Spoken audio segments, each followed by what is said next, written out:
Hello friends, आज हम जानेंगे कि ओवम पिकअप यानी OPU जिसे हम नॉर्मली oocyte रिट्रीवल भी कहते हैं, उस दिन आपको क्या क्या सावधानियां और किन बातों का ध्यान रखना चाहिए।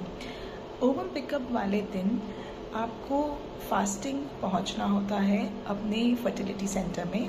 कम से कम 6 से 8 घंटे की fasting at the correct time, जो आपको टाइम दिया गया है, जो कि आपके ट्रिगर या HCG इंजेक्शन के टाइम से डिसाइड होता है, उस एग्जैक्ट टाइम पे जो आपको कम्युनिकेट किया गया है डॉक्टर से, उससे लगभग आधा घंटा और पहले ही पहुंच जाए तो वो बेहतर रहता है, क्योंकि रास्ते में ट्रैफिक बहुत सारी चीज़ें हैं।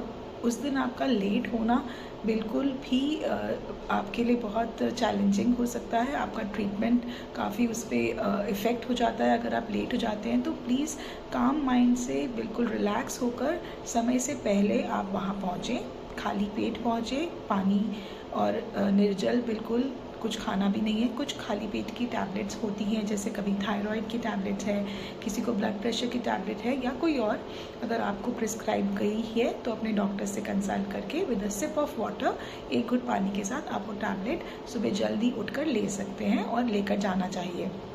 उसके अलावा आप अपने सारा रिकॉर्ड लेकर जाइए, अपनी फाइल्स, अपने ब्लड टेस्ट लेकर जाइए, jewellery, makeup, perfumes, cosmetics, nail paint, ये सब आप रिमूव करके जाइए। जो आपके टीथ हैं, अगर आपने कुछ रिमूवेबल आर्टिफिशियल डेंचर लगाए हुए हैं, वो हटाकर जाइए।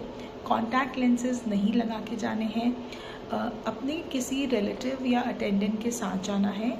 अगर हस्बैंड अवेलेबल हों तो मोस्ट इम्पॉर्टेंट उनका जाना काफ़ी ज़रूरी होता है उस दिन।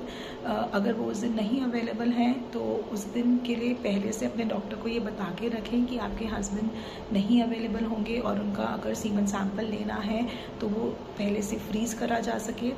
आपके हस्बैंड और आप दोनों एक अच्छे तरीके से बाथ लेकर जाएं और प्रॉपर क्लीन होकर जाएं। पार्ट प्रिपेयर आपको खुद को अपना प्राइवेट पार्ट्स अगर क्लीन करके प्यूबिक हेयर रिमूव करके जाएं। आपके हस्बैंड भी सोप वाटर से क्लीन नहा कर जाएं, और उस दिन वहाँ पर मेंटली रिलैक्स रहें, बिकॉज आपके ओवम पिकअप से पहले या बाद में आपके हस्बैंड को भी अपना सीमन सैंपल प्रोवाइड करना होता है। और अगर आपके हस्बैंड या पार्टनर को कुछ एंग्जाइटी होती है कि अगर वो सैंपल देने में कुछ उनको डिफ़िकल्टी होती है, टाइम ज़्यादा लगता है, तो ये चीज़ आप अपने डॉक्टर को कम्युनिकेट करें, क्योंकि फिर वो आपके लिए कुछ प्रॉपर प्रिकॉशंस या प्रॉपर मेडिकेशन या और इंस्ट्रक्शंस देंगे कि उनको सीमेन सैंपल कलेक्शन में कोई दिक्कत ना आए उस पर्टिकुलर डे। उसके अलावा इस प्रोसीजर वाले दिन आपको फुल एनेस्थीसिया दिया जाएगा, जिसे हम जनरल एनेस्थीसिया दिया जाता है। वैसे वो एक शॉर्ट ड्यूरेशन का होता है, mostly 10-15 minutes to half an hour maximum, और उसके लिए एक ट्रेंड एनेस्थेटिस्ट होते हैं। बहुत बार डॉक्टर्स एनेस्थेटिस्ट से आपको प्रायर कंसल्टेशन, जिसे हम प्री एनेस्थेटिक चेकअप बोलते हैं, वो भी कराते हैं, ताकि उस दिन जिस दिन एनेस्थीसिया देना है, ओवम पिकअप करना है, उस दिन कोई अनएक्सपेक्टेड कॉम्प्लिकेशंस ना हो जाए।